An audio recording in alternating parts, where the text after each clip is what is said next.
ಎಲ್ರಿಗೂ ನಮಸ್ಕಾರ. ನನ್ನ ಹೆಸರು ವೆಂಕಿ. ಜುಲೈ 2025 ಸುನಾಮಿ ಬರ್ತಾ ಇದೆ. ಇದು ನಾನು ಹೇಳ್ತಾ ಇಲ್ಲ, ರಿಯೋ ತತ್ಸಿಕ್ ಅವರು ಹೇಳಿದ್ದಾರೆ. ರಿಯೋ ತತ್ಸಿಕ್ ಯಾರು? ಇವ್ರ ಬಗ್ಗೆ ತಿಳ್ಕೊಬೇಕಂತ ಹೇಳಿದ್ರೆ ಮೊದಲು ನಿದ್ದೆ ಬಗ್ಗೆ, ಅದ್ರಲ್ಲಿ ಬರೋ ಕನ್ಸಲ್ ಬಗ್ಗೆ ತಿಳ್ಕೊಬೇಕು. ಕೆಲವರಿಗೆ ನಿದ್ದೆ ಮಾಡಿದಾಗ ಕನ್ಸಲ್ ಬರುತ್ತೆ. ಅದು ಎಚ್ಚರಾಗಿದ ತಕ್ಷಣ ಕೆಲವರು ಮರ್ತೋಗ್ತಾರೆ, ಕೆಲವರು ಒಂದಿನ ಮರ್ತೋಗ್ತಾರೆ, ಕೆಲವರು ವಾರಕ್ಕೆ ಮರ್ತೋಗ್ತಾರೆ, ಕೆಲವರು ಒಂದ್ ತಿಂಗಳು ಮರ್ತೋಗ್ತಾರೆ. ಅಲ್ಟಿಮೇಟ್ಲಿ ಒಂದಲ್ಲ ಒಂದಿನ ಮರ್ತೋಗ್ತಾರೆ.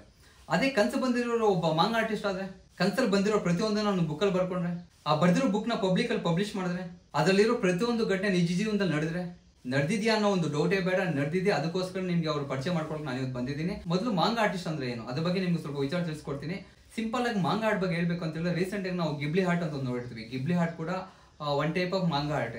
ಮಾಂಗ ಆರ್ಟ್ ಅಂದ್ರೆ ಸಿಂಪಲ್ ಆಗಿ ಒಂದು ಚಿತ್ರ ತರ ಇರುತ್ತೆ. ಅದು ಡಿಕೋಡ್ ಮಾಡಕ್ಕೆ ತುಂಬಾನೇ ಜೀನಿಯಸ್ ಆಗಿರ್ಬೇಕು. ಅದರಲ್ಲಿ ಕೆಲವೊಂದು ಮಾಹಿತಿ ಕೊಟ್ಟಿರ್ತಾರೆ. ಅದರಿಂದ ಆ ಡ್ರಾಯಿಂಗ್ ಇಂದ ಕೆಲವೊಂದು ರೀಸನ್ಸ್ ಎಲ್ಲ ಇರುತ್ತೆ. ಅದನ್ನ ಡಿಕೋಡ್ ಮಾಡ್ಬೇಕಂದ್ರೆ ಸ್ವಲ್ಪ ತಲೆ ಇರಬೇಕು, ಅವ್ರ ಮಾತ್ರ ಅದನ್ನ ಡಿಕೋಡ್ ಮಾಡಕ್ಕಾಗುತ್ತೆ. ಅದಕ್ಕೆ ಸಂಬಂಧಪಟ್ಟಿರೋ ಒಂದು ಆರ್ಟೇ ಮಾಂಗ ಆರ್ಟ್ ಅಂತ. ರಿಯೋ ತತ್ಸಿಕ್ ಅವರು one of the greatest in the world. ಪ್ರಪಂಚದಲ್ಲೇ ತುಂಬಾ ಪ್ರಸಿದ್ಧವಾದಂತಹ ಒಂದು ಮಾಂಗ ಆರ್ಟಿಸ್ಟ್ ಅವರು.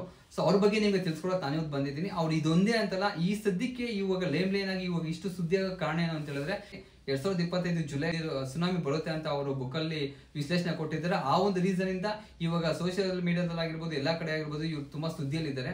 ಸೊ ಇವ್ರ ಬಗ್ಗೆ ನಿಮ್ಗೆ ಪರಿಚಯ ಮಾಡ್ಕೊಡ್ತೀನಿ. ಇದಕ್ಕೂ ಮುಂಚೆ ಇವರು ಏನೇನೆಲ್ಲ ಹೇಳಿದ್ರು, ಏನೇನೆಲ್ಲ ಆಗಿದೆ, ಸಣ್ಣ ಪರಿಚಯ ನಿಮ್ಗೆ ಕೊಡ್ತೀನಿ. 2011ರಲ್ಲಿ ಜಪಾನ್ ಅಲ್ಲಿ ಒಂದು ಸುನಾಮಿ ಬಂದಿರುತ್ತೆ. ಎಲ್ಲಿಗೂ ಗೊತ್ತಿರೋದೇ. ಸುನಾಮಿಯಲ್ಲಿ ಸುಮಾರು ಒಂದು 20,000 ಜನ ಜಲಪ್ರಳಯದಲ್ಲಿ ಸತ್ತೋದ್ರು. ಸೊ ಅದು ವಿಚಾರ ನಿಮ್ಗೆ ಗೊತ್ತಿರುತ್ತೆ. ಯಾವ ಡೇಟ್ಗೆ ಎಲ್ಲಿ ಯಾವಾಗ ಬರುತ್ತೆ ಅಂತ ಅವರು ಪುಸ್ತಕದಲ್ಲಿ ವಿಶ್ಲೇಷಣೆ ಕೊಟ್ಟಿದ್ರು. ಅದೇ ರೀತಿ 1995ರಲ್ಲಿ ಕೋಪಿ ಅರ್ಥಕ್ವ್ಯಾಕ್ ಬಗ್ಗೆ, ಕೋಪಿ ಭೂಕಂಪದ ಬಗ್ಗೆ ಕೂಡ ವಿಶ್ಲೇಷಣೆ ಕೊಟ್ಟಿದ್ರು. 2011ರಲ್ಲಿ ಟೊಹಾಕೋ ಭೂಕಂಪದ ಬಗ್ಗೆ ಅವರು ವಿಶ್ಲೇಷಣೆ ಕೊಟ್ಟಿದ್ರು. ಅಷ್ಟೆಲ್ಲ ಯಾಕೆ, ನಮ್ ಕಣ್ಣು ಮುಂದೆ ನಡೆದಿರೋ ಒಂದು ವಿಚಾರ. 2020ರಲ್ಲಿ ಮಹಾಮಾರಿ ಕರೋನಾ ವೈರಸ್ ಬಗ್ಗೆ, ಪ್ಯಾಂಡಮಿಕ್ ಸಿಚುವೇಶನ್ ಬಗ್ಗೆ ಅವ್ರು ಇದಕ್ಕೂ ಮುಂಚೆನೆ ವಿಶ್ಲೇಷಣೆ ಕೊಟ್ಟಿದ್ರು. ಅಮೆರಿಕದ ದಿ ಗ್ರೇಟೆಸ್ಟ್ ಪಾಪ್ ಸ್ಟಾರ್ ಆಗಿರುವಂತಹ ಫ್ರೆಡಿ ಮೆರ್ಕ್ಯುರಿ ಅವ್ರ ಬಗ್ಗೆ ಯಾವಾಗ ಯಾವ ಡೇಟ್ಗೆ ಎಲ್ಲಿ ಹೇಗ್ ಸಾಯ್ತಾರೆ ಅನ್ನೋದು ಕೂಡ ಅವರ ಪುಸ್ತಕದಲ್ಲಿ ವಿಶ್ಲೇಷಣೆ ಕೊಟ್ಟಿದ್ರು. ಈ ರೀತಿ ಒಂದು ಇಂಟ್ರೆಸ್ಟಿಂಗ್ ಆಗಿರೋ ವಿಚಾರನ ನಿಮ್ ಮುಂದೆ ತಂದಿದ್ದೀನಿ. ಇದ್ರ ಬಗ್ಗೆ ತಿಳ್ಕೊಳ್ಳೋದಕ್ಕೆ ಕುತೂಹಲಕಾರಿ ಇರುತ್ತೆ. ವಿಡಿಯೋ ಕೊನೆವರೆಗೂ ನೋಡಿ. ಈ ರೀತಿ ಸಮಾಜದಲ್ಲಿ ನಡೀತಾ ಇರೋ ಒಂದು ಟ್ರೆಂಡಿಂಗ್ ವಿಚಾರದ ಬಗ್ಗೆ, ವೈರಲ್ ಟಾಪಿಕ್ಸ್ ಬಗ್ಗೆ ಆಳವಾಗಿಲ್ದು ಮಾಹಿತಿ ಕಾಲ ನಿಮ್ ತಿಳಿಸೋದಕ್ಕೆ ಪ್ರಯತ್ನ ಪಡೋದ್ರಲ್ಲಿ ನಾನು ಯಾವತ್ತೂ ಮುಂದೆ ಹೇಳ್ತೀನಿ. ನಿಮ್ಮ ಅಂಗೈಲಿರೋ ಮೊಬೈಲ್ಗೆ ನನ್ನ ವಿಡಿಯೋ ತಲುಪಬೇಕಂತ ಹೇಳಿದ್ರೆ ಮೊದಲು ಸಬ್ಸ್ಕ್ರೈಬ್ ಮಾಡ್ಕೊಳ್ಳಿ, ಪಕ್ಕದಲ್ಲಿರೋ ಬೆಲ್ ಬಟನ್ ಒತ್ಕೊಳ್ಳಿ. ಅವಾಗಲೇ ಅಲ್ವಾ ನಾನು ವಿಡಿಯೋ ಮಾಡಿದ ತಕ್ಷಣ ನಿಮ್ಮವರೆಗೂ ತಲುಪೋದು. ಸೊ ತಡ ಮಾಡಿದ ವಿಡಿಯೋ ಒಳಗಡೆ ಹೋಗೋಣ. ಅದಕ್ಕೂ ಮುಂಚೆ ಸಬ್ಸ್ಕ್ರೈಬ್ ಮಾಡ್ಕೊಂಡ್ರ ಡನ್ ಬನ್ನಿ ಹೋಗೋಣ.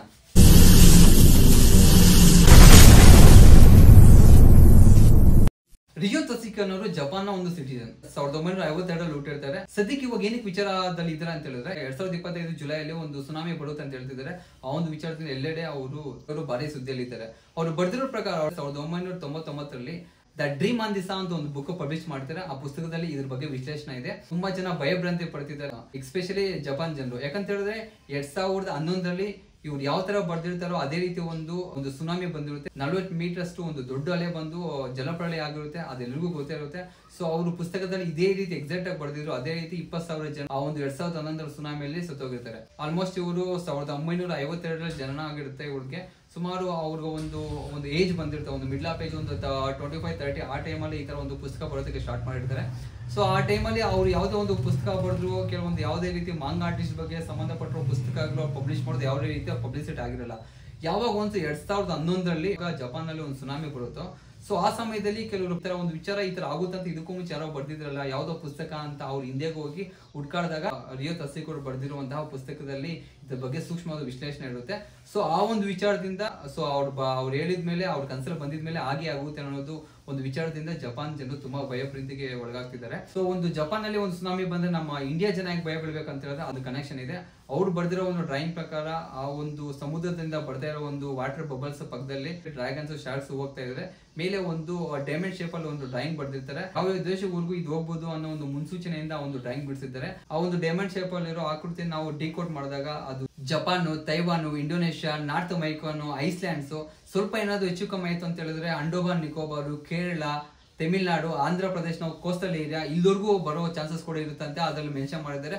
ಆ ಒಂದು ರೀಸನ್ ಇಂದ ನಮ್ಮ ಭಾರತೀಯರು ಯಾರು ಮಾಂಗಾ ಪುಸ್ತಕ ಓದ್ತಾರೋ ಅವರೆಲ್ಲರೂ ಭಯಭ್ರಾಂತಿಗೆ ತುತ್ತಾಗ್ತಿದ್ದಾರೆ. ಸೊ ಅದಕ್ಕೋಸ್ಕರ ರಿಯೋ ತತ್ಸಿಕ್ ಅವರು ಈ ಸದ್ಯದ ಸಮಯದಲ್ಲಿ ತುಂಬಾ ಫೇಮ್ ಅಲ್ಲಿ ಇದ್ದಾರೆ, ತುಂಬಾ ಪ್ರಸಿದ್ಧಿ ಆಗಿದ್ದಾರೆ. ಸೊ ಅವ್ರು ಎಲ್ಲಿದ್ದಾರೆ, ಹೇಗಿದ್ದಾರೆ, ತುಂಬಾ ಹುಡ್ಕಾಡ್ತಿದ್ದಾರೆ, ಯಾರಿಗೂ ಕೂಡ ಸಿಗ್ತಿರ್ಲಿಲ್ಲ. ಒಬ್ಬಂಟಿಯಾಗಿ ಜೀವನ ಮಾಡ್ತಿರ್ತಾರೆ. ಯಾವುದೇ ರೀತಿ ಸೋಷಿಯಲ್ ಮೀಡಿಯಾ ಆಗಿರ್ಬೋದು, ಯಾವುದೇ ರೀತಿ ಜನಗಳ ಮಧ್ಯೆ ಸಂಚಾರ ಆಗಿರ್ಬೋದು, ಯಾವ ರೀತಿ ಮಾಡಲ್ಲ.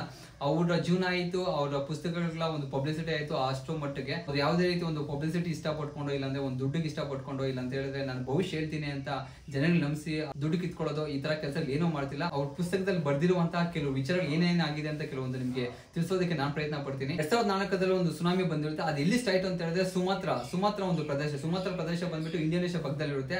ಅಲ್ಲಿಂದ ಬಂದು ನಮ್ಮ ದೇಶದ ಕೇರಳ, ತಮಿಳುನಾಡುವರೆಗೂ ಬಂದಿತ್ತು. ಆಲ್ಮೋಸ್ಟ್ ಆ ಸಮಯದಲ್ಲಿ 10,000 ಜನ ಸತ್ತೋಗಿದ್ರು ಆ ಒಂದು 2004 ಬಂದಿರೋ ಒಂದು ಸುನಾಮಿಯಿಂದ. ಸೊ ಇದ್ರ ಬಗ್ಗೆ ಕೂಡ ಅವರು 1999 ಬಿಡುಗಡೆ ಆಗಿರುವಂತಹ ದ ಡ್ರೀಮ್ ಅನ್ಸಾ ಅನ್ನೋ ಬುಕ್ದಲ್ಲಿ ಕೂಡ ಬರೆದಿರ್ತಾರೆ. ಅದೇ ರೀತಿ 1995 ಒಂದು ಕೋಪಿ ಭೂಕಂಪ ಆಗುತ್ತೆ. ಅದು ಭಯಂಕರವಾದ ಒಂದು ಭೂಕಂಪ, ತುಂಬಾ ಜನ ಸಾವಿಗೀಡಾಗ್ತಾರೆ. ಅದೇ ರೀತಿ ತುಂಬಾ ಪ್ರಾಪರ್ಟೀಸ್ ಕೂಡ ಹಾಳಾಗಿರುತ್ತೆ. ಇದ್ರ ಬಗ್ಗೆ ಕೂಡ ಅವರು ಮಾಹಿತಿ ಕೊಟ್ಟಿರ್ತಾರೆ. ಅದೇ ರೀತಿ 2011 ಟೊಹೆಕೊ ಅನ್ನೋ ಒಂದು ಪ್ರಾಂತ್ಯದಲ್ಲಿ ಭರ್ಜರಿಯಾಗಿ ಒಂದು ಭೂಕಂಪ ಅರ್ಥಕ್ಕಾಗಿರುತ್ತೆ. ಅವರು ಬರೀ ಈ ತರ ಒಂದು ಸುನಾಮಿ ಬಗ್ಗೆ, ಪ್ರಳಯಗಳ ಬಗ್ಗೆ ಮಾತ್ರ ಹೇಳಿಲ್ಲ. ಅವರು ಕೆಲವೊಂದು ವ್ಯಕ್ತಿಗಳ ಬಗ್ಗೆ ಆಗಿರ್ಬೋದು, ಕೆಲವೊಂದು ಸಂಘಟನೆಗಳ ಬಗ್ಗೆ ಕೂಡ ಅವರು ಪುಸ್ತಕದಲ್ಲಿ ಬರೆದಿದ್ದಾರೆ. ಇದು ಫ್ರೆಡಿ ಮರ್ಕ್ಯೂರಿ ಅಂತ ಹೇಳ್ಬಿಟ್ಟು ಒಬ್ಬ ಫೇಮಸ್ ಪರ್ಸನಾಲಿಟಿ. ಅವರು ಅಮೆರಿಕದ ಒಂದು ಗ್ರೇಟೆಸ್ಟ್ ಪಾಪ್ ಸ್ಟಾರ್ ಆಕ್ಚುಲಿ ಇವ್ರು ಹೇಳ್ಬೇಕು ಅಂತ ಹೇಳಿದ್ರೆ. ಸೊ ಇವರು ಯಾವ ಟೈಮಲ್ಲಿ ಹೇಗೆ ಸಾಯ್ತಾರೆ ಅನ್ನೋ ಪುಸ್ತಕದಲ್ಲಿ ಬರೆದಿರ್ತಾರೆ. ಅವ್ರು ಹೇಳಿರೋ ಪ್ರಕಾರನೇ 1991 ನವೆಂಬರ್ 4 ಅವ್ರು ಸಾವಿಗೀಡಾಗಿರ್ತಾರೆ. ಅವ್ರು ಸಾಯಕ್ಕೂ ಮುಂಚೆ 1981 ಕೂಡ ಅವರು ಒಂದು ಪುಸ್ತಕದಲ್ಲಿ ಬರೆದಿರ್ತಾರೆ, 10 ವರ್ಷದ ಹಿಂದೆ. ಅದೇ ರೀತಿ 15 ವರ್ಷದ ಹಿಂದೆ 1976 ಕೂಡ ಅವ್ರ ಸಾವಿನ ಬಗ್ಗೆ ಕೂಡ ಬರೆದಿರ್ತಾರೆ. ಸೊ ಈ ರೀತಿ ಕೆಲವೊಬ್ಬರು ವ್ಯಕ್ತಿಗಳ ಬಗ್ಗೆ ಕೂಡ ಮೆನ್ಷನ್ ಮಾಡಿರ್ತಾರೆ. ಇವಾಗ ನಾನು ಹೇಳ್ದಲ್ವ ನಿಮ್ಗೆ, ನಮ್ಮ ಕಣ್ಮುಂದೆ ಆಗಿರುವಂತಹ ಒಂದು ಮಹಾಮಾರಿ ಯಾವ್ದಿದೆ, ಕರೋನಾ ವೈರಸ್ ಏಪ್ರಿಲ್ ತಿಂಗಳಲ್ಲಿ ತುಂಬಾ ಪೀಕ್ಸ್ ಹೋಗುತ್ತೆ ಮತ್ತೆ ಕಡಿಮೆ ಆಗುತ್ತೆ ಅಂತ ಹೇಳಿದ್ರೆ ಅವ್ರು ಯಾವ ರೀತಿ ಹೇಳಿದ್ರು ಅದೇ ರೀತಿ ಆಯ್ತು. ಸೊ ನಾವಿಲ್ಲಿ ಮತ್ತೆ ಭಯ ಬೀಳ್ಬೇಕಾಗಿರೋ ವಿಚಾರ ಏನು ಅಂತ ಹೇಳಿದ್ರೆ, ಅಂತ ಒಂದು ಮಹಾಮಾರಿ ವೈರಸ್ 2 ವರ್ಷ ಕಾಲ ಪ್ರಪಂಚವನ್ನೇ ಆಳ್ತು. ಅಂತ ಒಂದು ವೈರಸ್ ಮತ್ತೆ 10 ವರ್ಷಕ್ಕೆ ಬರುತ್ತೆ ಅಂತ ಹೇಳಿದ್ರೆ, ಅಂದ್ರೆ 2020 ಬಂದಿದೆ, ಮತ್ತೆ 2030 ಮತ್ತೆ ಬರುತ್ತೆ ಅಂತ ಹೇಳಿದ್ದಾರೆ. ಸೊ 2030 ಎಂತ ಒಂದು ಆಪತ್ ಕಾದಿದೆ ಅದಂತೂ ಗೊತ್ತಿಲ್ಲ. ಸೊ ಇಷ್ಟೊತ್ತರೆಗೂ ನಾನು ಭೂತಕಾಲದಲ್ಲಿ ಪರ್ಸನಲ್ ಏನೇನಾಗಿದೆ ಅದ್ರ ಬಗ್ಗೆ ಮಾತ್ರ ಹೇಳಿದ್ದೀನಿ. ಇನ್ನು ಫ್ಯೂಚರ್ ಅಲ್ಲಿ, ಭವಿಷ್ಯದಲ್ಲಿ ಏನೇನಾಗುತ್ತೆ ಅಂತ ಕೆಲವೊಂದು ವಿಚಾರಗಳನ್ನು ಕೂಡ ಅವರ ಪುಸ್ತಕದಲ್ಲಿ ಬರ್ತಿದ್ದಾರೆ. ಅದ್ರ ಬಗ್ಗೆ ಮಾಹಿತಿ ಸುಳಿಕೊಡೋದಕ್ಕೆ ನಾನು ಈಗ ಪ್ರಯತ್ನ ಪಡ್ತೀನಿ. ಸೊ 2026 ಜಪಾನ್ನಲ್ಲಿ ಮತ್ತೊಂದು ಬಾರಿ ಅರ್ಥಕ್ವೇಕ್ ಆಗುತ್ತೆ. ಇದರಿಂದ ಭಾರಿ ಆಪತ್ತು ಇದೆ ಅಂತ ಹೇಳ್ಬಿಟ್ಟು ಅವರ ಪುಸ್ತಕದಲ್ಲಿ ಬರ್ತಿದ್ದಾರೆ. ಇದ್ರ ಬಗ್ಗೆ ನಿಮ್ಗೆ ಮಾಹಿತಿ ಬೇಕು ಅಂತ ಹೇಳಿದ್ರೆ 1999 ಅವರು ಪಬ್ಲಿಷ್ ಮಾಡಿರುವಂತಹ ದ ಡ್ರೀಮ್ ಅನ್ಸಾ ಅನ್ನೋ ಪುಸ್ತಕದಲ್ಲಿ ಇದೆ, ಹೋಗಿ ನೋಡ್ಕೊಳ್ಳಿ. ಇನ್ಫ್ಯಾಕ್ಟ್ ಮತ್ತೆ ಇದಾದ್ಮೇಲೆ ಅವರು 2030 ಕರೋನಾ ಬರುತ್ತೆ ಅಂತ ಹೇಳಿದ್ದಾರೆ. ಹೇಳಿದ್ನಲ್ವಾ, ಇದಕ್ಕೂ ಮುಂಚೆ ನಿಮಗೆ ಕರೋನಾ ವೈರಸ್ 2020 ಬಂದಿದೆ. ಅದಾದ್ಮೇಲೆ 10 ವರ್ಷಕ್ಕೆ ಆ ಒಂದು ಮಹಾಮಾರಿ ಮತ್ತೆ ವೈರಸ್ ಬರುತ್ತಂತೆ. 2019 2021 7 ವರ್ಷ ಕಾಲ ನರಕ ಅನುಭವಿಸಿದ್ವಿ, ಮತ್ತೆ 30 ಬರುತ್ತೆ ಅಂತ ಅವ್ರ ಪುಸ್ತಕದಲ್ಲಿ ಬರ್ತಿದ್ದಾರೆ. ಇನ್ನೆಷ್ಟು ಆಪತ್ತು ಕಾದಿದೋ ಅದನ್ನ ಗೊತ್ತಾಗ್ತಿಲ್ಲ. ತುಂಬಾನೇ ಪ್ರಪಂಚಕ್ಕೆ ದೊಡ್ಡ ಹೊಡೆತ ಹೊಡೆಯುತ್ತೆ, ತುಂಬಾ ಜನ ಸತ್ತೋಗಿದ್ದಾರೆ. ಇನ್ನೊಂದು ದೊಡ್ಡ ವಿಚಾರ ಏನು ಅಂತ ಹೇಳಿದ್ರೆ, 2040 ನಾನ್ ಹ್ಯೂಮನ್ ಲೈಫ್ ಫಾರ್ಮ್ ಆಗುತ್ತಂತೆ. ನಾನ್ ಹ್ಯೂಮನ್ ಅಂತ ಹೇಳಿದ್ರೆ ಮನುಷ್ಯ ಅಲ್ಲ, ಆದ್ರೆ ಬೇರೆ ಒಂದು ಜೀವಿ ಬಂದು ಜನಗಳ ಜೊತೆ ಸಹಜವಾಗಿ ಕಾಮನ್ ಆಗಿ ಒಂದು ಜೀವನ ಮಾಡುತ್ತಂತೆ. ಅದು ಯಾವ್ದು ಅಂತ ಗೊತ್ತಿಲ್ಲ, ಲೈಕ್ ಒಂದು ಏಲಿಯನ್ ಆಗಿರ್ಬೋದು, ಇಲ್ಲಾಂದ್ರೆ ಅದಕ್ಕೂ ಮೀರಿ ಯಾವ್ದಾದ್ರು ಒಂದು ಜೀವ ಆಗಿರ್ಬೋದು, ಗೊತ್ತಿಲ್ಲ. ಆತರ ಒಂದು ನಾನ್ ಹ್ಯೂಮನ್ ಲೈಫ್ ಬಂದು ಭೂಮಿ ಮೇಲೆ ಫಾರ್ಮ್ ಆಗುತ್ತಂತೆ. ಸೊ ಅದೇ ರೀತಿ ಮುಂದಿನ ದಿನಗಳಲ್ಲಿ ಭೂಮಿಗೆ ಸಂಬಂಧಪಟ್ಟಿರೋ ಮ್ಯಾಗ್ನೆಟಿಕ್ ಫೀಲ್ಡ್ಸ್ ಬದಲಾವಣೆ ಆಗಿ ಕ್ಲೈಮೇಟ್ ಕೂಡ ಚೇಂಜಸ್ ಆಗುತ್ತಂತೆ. ಸೊ ಇದರಿಂದ ತುಂಬಾ ಆಪತ್ತಿದೆ ಅಂತ ಹೇಳ್ಬಿಟ್ಟು ಇಂಡಿಯಾ ಇಂಟು ಕೊಟ್ಟಿದ್ದಾರೆ. ಇದು ಯಾವ ವರ್ಷ ಆಗುತ್ತೆ, ಎಲ್ಲಿ ಆಗುತ್ತೆ ಅಂತ ಏನು ಸುಳಿವು ಕೊಟ್ಟಿಲ್ಲ.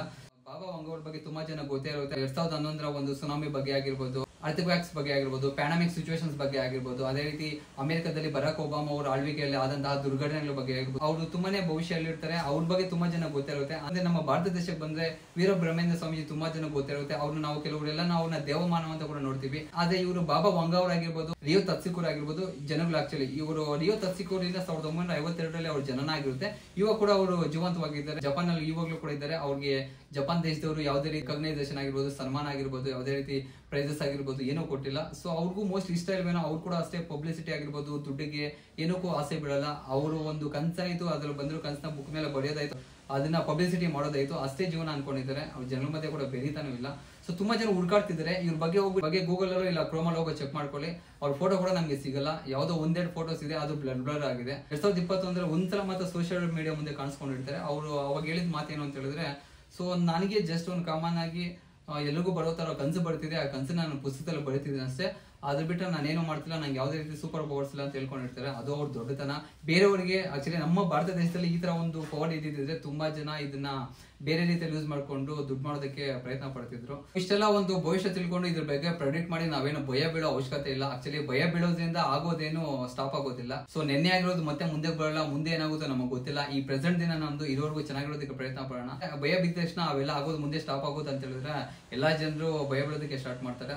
ಸೊ ಏನಾದ್ರೂ ರಿಯೋ ತತ್ಸಿಕ್ ಅವ್ರ ಬಗ್ಗೆ ನಿಮ್ಗೆ ಏನಾದ್ರು ಬೇರೆ ವಿಚಾರಗಳು ಗೊತ್ತಿದ್ರೆ ಕಮೆಂಟ್ ಸೆಕ್ಷನ್ ನಿಂದೆ ಅದ್ರ ಮುಖಾಂತರ ತಿಳಿಸ್ಕೊಡಿ.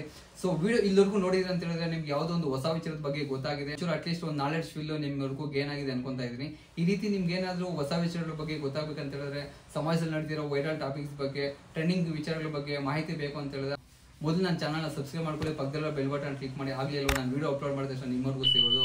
ಸೊ ಇದೇ ರೀತಿ ನಿಮ್ಗೆ ಏನಾದರೂ ಬೇರೆ ಒಂದು ಟಾಪಿಕ್ಸ್ ಬಗ್ಗೆ ಏನಾದರೂ ಮಾಹಿತಿ ಬೇಕು ಅಂತ ಹೇಳಿದ್ರೆ ಕಮೆಂಟಲ್ಲಿ ಫಿಲ್ ಮಾಡಿ. ಇಲ್ಲ ಅಂತ ಹೇಳಿದ್ರೆ ನಂದು ಐಕಾನ್ ವೆಂಕಿ ಆನ್ಲೈನ್ ಅಂತ ಒಂದು ಇನ್ಸ್ಟಾಗ್ರಾಮ್ ಪೇಜ್ ಇದೆ, ಅದರ ಬಂದು DM ಮಾಡಿ. ನಿಮಗೆ ಕೊಟ್ಟಿರೋ ಟಾಪಿಕ್ ಬಗ್ಗೆ ಆಳವಾಗಿಲ್ಲ ಅದ್ರ ಬಗ್ಗೆ ಮಾಹಿತಿ ಕಲಾಗಿ ನಿಮ್ಗೆ ತಿಳಿಸೋದಕ್ಕೆ ವಿಡಿಯೋ ಮಾಡೋದಕ್ಕೆ ಪ್ರಯತ್ನ ಪಡ್ತೀನಿ. ಈ ವಿಡಿಯೋ ನೋಡಿರೋ ಕಾಂಪ್ಲಿಮೆಂಟರಿ ಆಗಿ ರೀಸೆಂಟ್ ಆಗಿ ತೆಲಂಗಾಣದಲ್ಲಿ ಒಬ್ಬ ಟ್ರಾನ್ಸ್ಜೆಂಡರ್ ಅಗೋರಿಗೂ ಮತ್ತೆ ಬಿಟೆಕ್ ಹುಡುಗಿಗೆ ಲವ್ ಆಗಿ ಮದುವೆ ಆಗಿದೆ. ಅದ್ರ ಬಗ್ಗೆ ಪೂರ್ತಿ ಮಾಹಿತಿ ಇಲ್ಲಿ ಕೊಟ್ಟಿರ್ತೀನಿ, ತುಂಬಾ ಇಂಟ್ರೆಸ್ಟ್ ಆಗಿರುತ್ತೆ.